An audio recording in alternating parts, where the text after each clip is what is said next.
kusoo dhawaada casharkeena lixaad ee ms excel. casharkan lixaad wuxuu ku saabsan yahay excel arithmetic. marka addition iyo subtraction, multiplication iyo division ayaan arki doonaa. horena waan soo aragnay, maadaama excel aan baranayno aadna muhiim ay u tahay xisaabaadka. waxaan isla arki doonaa arithmetic. addition hore waan soo aragnay, haddana sidoo kale waan arkaynaa. kuwii waxaan fiirinaynaa laba number added to manual entries, laba number oo caadi in la isku daro. like kuwan camal hadda waxaa la isku daray equal 5 lagu daray 5. markaan samaynayna waxaan samaynayna marka hore equal aan qoraynaa, kadib 5 aan qoraynaa, kadib calaamadii oo ku darka raadinaynaa shift iyo waxaan la qabanaynaa equal, then waxaan qoraynaa number kale aan ku daraynaa, kadib enter aan leenahay. saa ujeedid laba number caadi ah isku dari kartaa.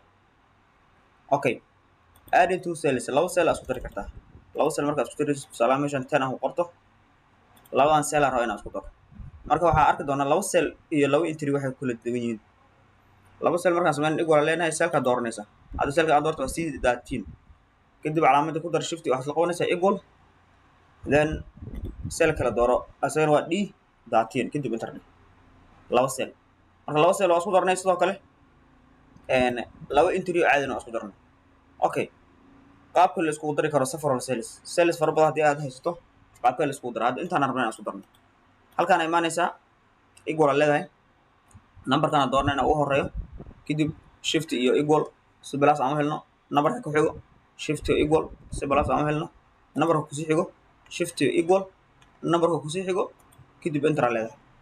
you see now waa la isku daray. intaan marka la isku daro waxay isku noqonaysaa 120.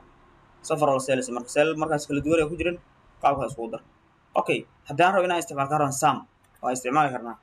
waxaan leenahay equal, kadib waxaa isticmaalaysaa sum markaad laba mar kala klisi ama tab dooro, kadib nambarada dhan wada dooro, then enter dheh. saa ujeeda 120. waxaa kaloo samayn kartaa halkan 60 ama 60 numberka cellka ka hooseeyo ayaad kala siinaysaa, kadib out sum ku dhufanaysaa, kadib enter leedahay. qaabkaasna isku dari kartaa. okay, absolute reference isticmaalana. hore waa soo aragnay absolute reference aad muhiim u yahay. absolute reference isaga wuxuu waxyaalaha kaga bedelan yahay. wuxuu wataa dollar sign, waxa uu dhaho calaamad dollar ayuu wataa. okay, aan fiirino marka equal aan leenahay 5 aan dooranaynaa, numberka waxa lagu dari lahaa, kadib waxaan gelinaynaa dollar sign, waxaan qabanaynaa fn iyo f4 haddii f4 kaliya ay ku shaqeynayso. okay, kadib calaamadda pluska, then 5 kana dooranaynaa, kadib enter aan leenahay. saa ujeedo 5 ku dar meeqa way? waa 10. nambaradan kale 5 ku dar 10 15 ka rabnaa, 5 ku dar 15 20 ka rabnaa, inuu noo kana rabnaa. marka waa soo jiidina. you see now okay way waxaan isticmaalnay adding using absolute reference aan isticmaalnay. 5 waxaan ku darnay 5 waxayna noqotay 10. 5 waxaan ku darnay 10 waxay noqonaysaa 15. 5 haddana 10 ku dar 20. qaab waan isticmaalnay.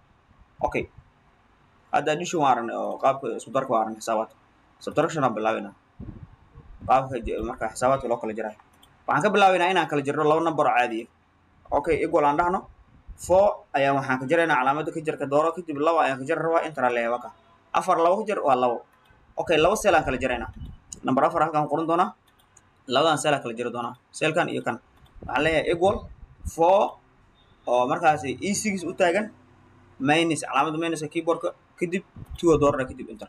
laba cellna waan kala jarnay. okay, dhowr cell oo kala jaraa.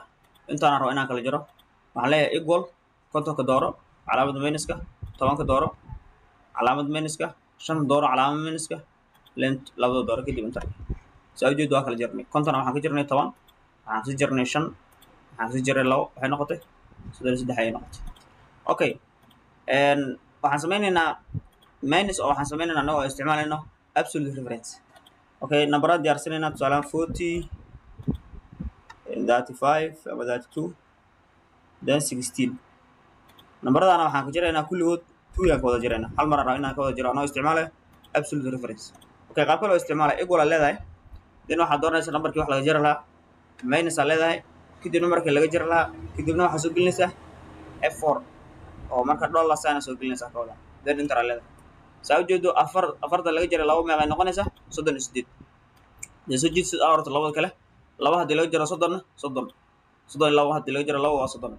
2 haddii laga jaro 16 ama 14 26 14 ay noqonaysaa. qaabkaas oo la isticmaalo. hadda waxaan isla aragnay addition iyo subtraction noocyo kala bedelan.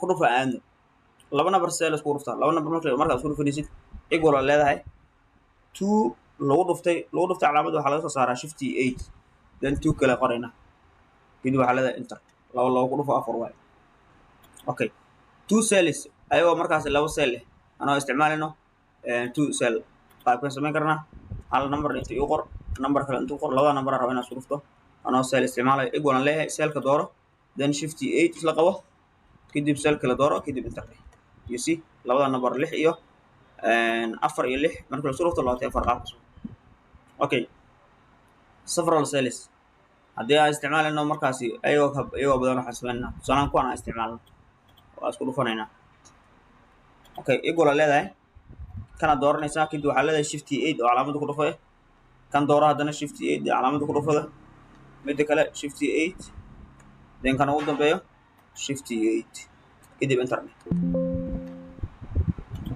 saa ujeedo oo isku dhuftay 5 lagu dhuftay 10 lagu dhuftay 5 lagu dhuftay 2 lagu sii dhuftay okay haddana waxaan isla arkaynaa absolute reference isla arkaynaa absolute reference oo markaasi times isla arkaynaa okay number aan meeshan qornay salaan 5 aan qornayna then waxaan rabaa inaan ku wada dhufto numberkan waxaan leeyahay equal kadib waxaan dooranayaa numberkan wax ku dhufan lahaa kadib times calaamad times ka shift 8 then 5 kadib waxaan gelinayaa f4 ama dollar sign enter aan leeyahay 5 markii lagu dhufto 10 markii lagu dhufto 5 meeqa waa 50 numberdan kale aan fiirinayna saxan yihiin kale you see 5 ku dhufo 15 75 waa sax 5 ku dhufo 20 100 waa sax 5 ku dhufo 25 125 marka qaabkaas loo isticmaalo okay division ana hore ama qaybeedina aan fiirino marka hore waxaan isku qaybinaynaa laba number caadi laba number caadi isku qaybinaynaa waxaan leenahay equal 4 kadib calaamada loo qaybiyay